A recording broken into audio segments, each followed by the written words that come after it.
Picture this. A tiny pearl drops downward like a frozen tear, surrounded by a cascade of diamonds, catching every ray of light in the room. These earrings have witnessed more than most people see in a lifetime. They attended a dance with a Hollywood star, accompanied a princess across oceans and continents, and decades later returned to adorn another woman from the same family. The drop earrings in question look deceptively simple. A round diamond stud, from which a second diamond descends, then a bell-shaped cap with 3 rows of tiny diamonds, and finally, a teardrop pearl completing the design. Timeless elegance. Versatility that works with an evening gown at a royal banquet or day wear for an official visit. The practicality their first owner valued so highly. But these pieces carry something more than just the beauty of precious gems and noble metal. Diana Spencer received these earrings before the world began calling her the Princess of Wales. The jewelry house Collingwood wasn't just another prestigious firm. It had served the Spencer family for generations, knew their tastes, understood their style. When young Lady Di's engagement to Prince Charles became public, Collingwood moved quickly.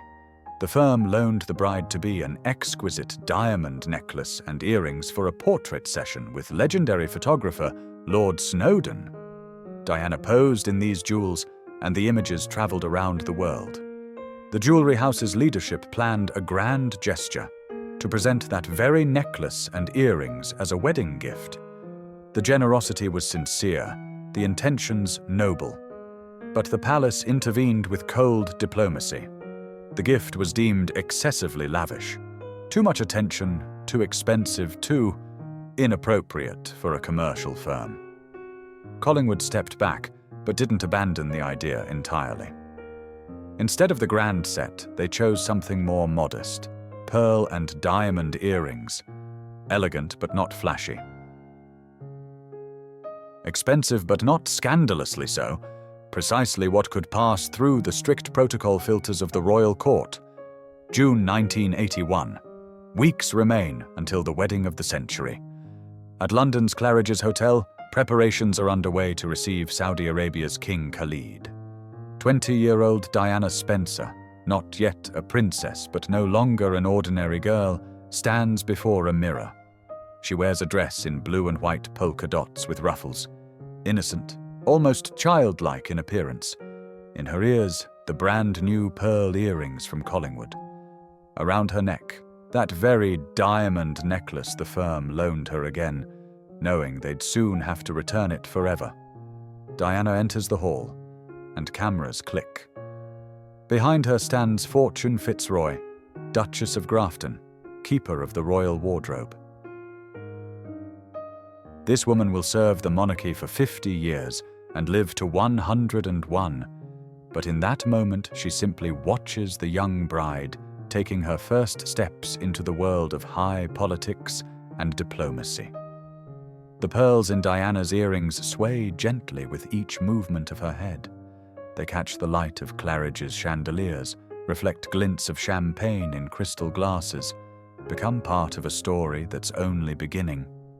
The necklace will return to Collingwood and be sold to another buyer. But the earrings will stay. They'll become constant companions, silent witnesses to triumphs and tragedies. Diana quickly grasped the power of the right jewelry. The Collingwood earrings proved to be a universal tool. They suited virtually any outfit, any occasion, any mood. The princess especially loved pairing them with pearl necklaces. Pearls became her signature. Modest yet noble, traditional yet timeless.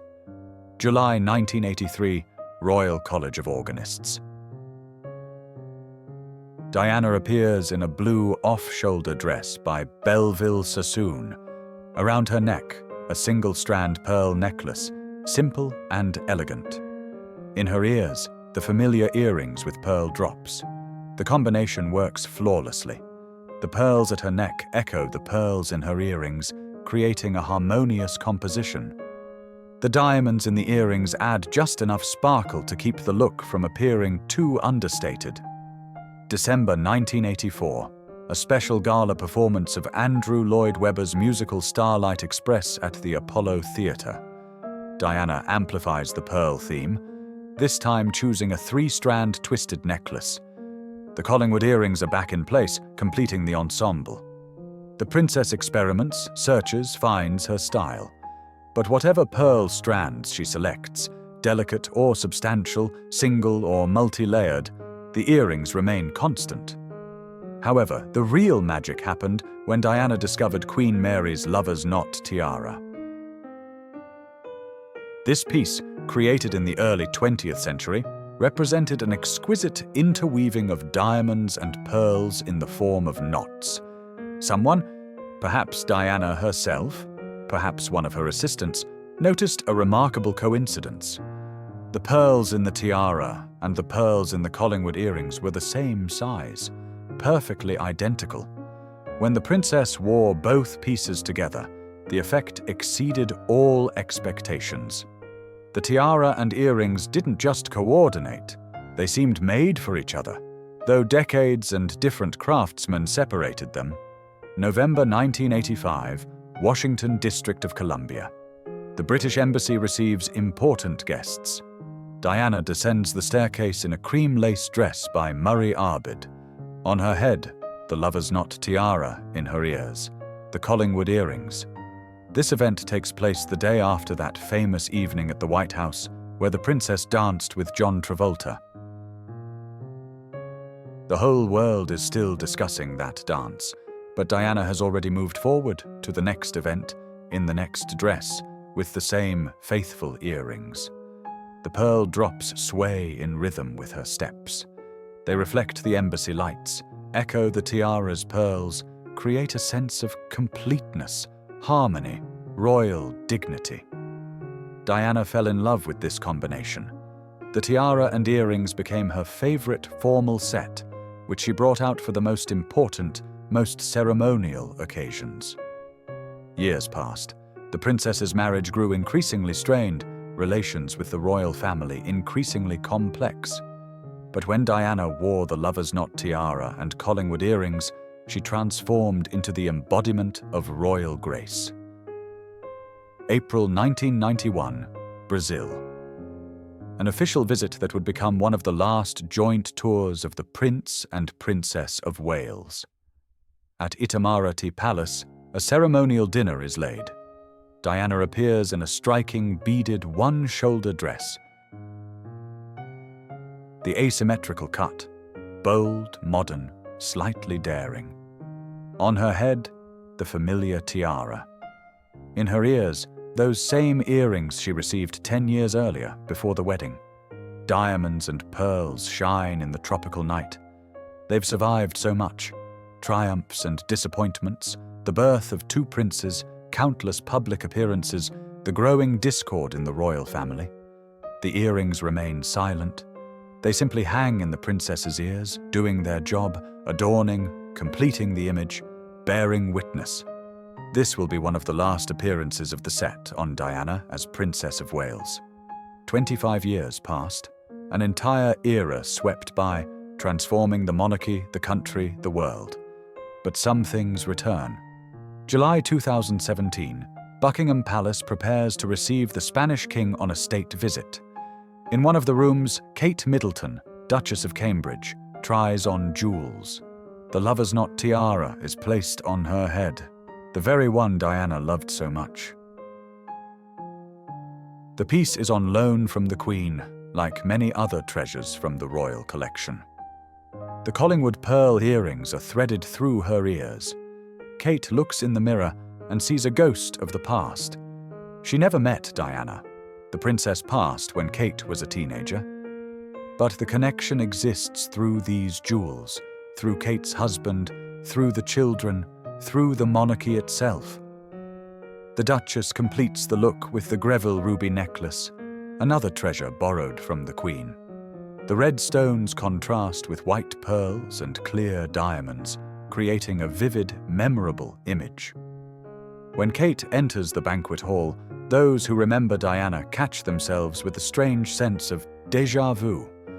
Not physically similar, These two women connect through jewelry, through tradition, through the continuity of royal history.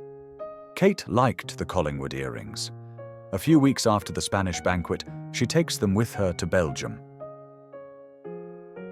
July 2017, centenary of the Battle of Passchendaele. This isn't a celebration, it's a remembrance of the terrible carnage of World War I, where tens of thousands of British soldiers perished.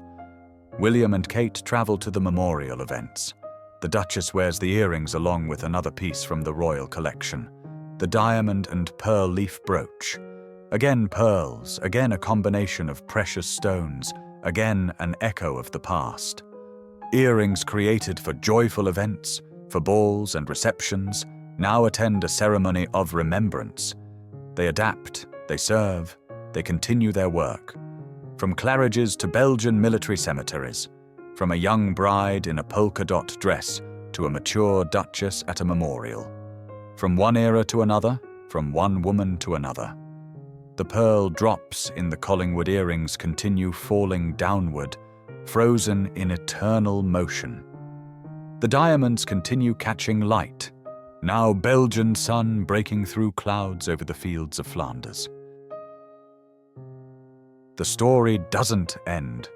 It flows onward, like these pearls, like time, like the monarchy itself, from generation to generation, from mother to daughter-in-law, through jewels that will outlive them all. November 2024. Royal Albert Hall prepares for the Remembrance concert. Britain recalls its heroes as it does every autumn, when leaves turn the colours of war, crimson and black. Kate Middleton appears in a black wrap dress. The look is severe, sombre, fitting the moment. Around her neck, a pearl necklace, simple and elegant.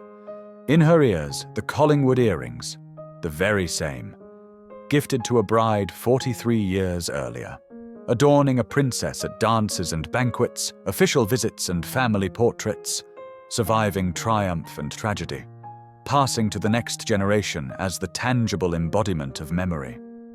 The pearl drops sway gently beneath the Albert Hall's vaults. The diamonds catch the hall's subdued light, where those who remember past wars and pray for future peace have gathered. The earrings remain silent, as they always have, performing their duty, to adorn, to witness, to bind time. This isn't Kate's first appearance in the earrings that year, nor the last. The jewels have become part of her wardrobe, as naturally as they once became part of Diana's. No loud declarations, no special transfer ceremonies. The earrings simply returned to work, serving the royal family, representing the monarchy, carrying beauty through decades. How many more generations will wear these earrings? Will William and Kate's daughter, Princess Charlotte, one day receive them as inheritance? Or will they remain in the royal collection, available to each new princess, each duchess, each queen? Jewels outlive people. This is their curse and their gift. They witness births and departures, weddings and separations, joys and sorrows. They remain when everything else changes. Metal and stones feel no pain, know no fear, experience no regrets. But they remember. In their own way, silently, through contact with different women's skin, through reflections in different mirrors, through flashes from different cameras in different eras, they remember. The Collingwood earrings began their journey as a gift to a young woman about to become a princess. They accompanied her through a decade of upheaval, fame, love, and disappointment. They outlived her, passing to another woman who never met the first owner, but connects to her through a husband, through children, through the very essence of monarchy. The story of these earrings is a story about things stronger than time, not because they're made of precious materials, though that matters too, but because they become a thread linking past to present, one life to another, one era to the next.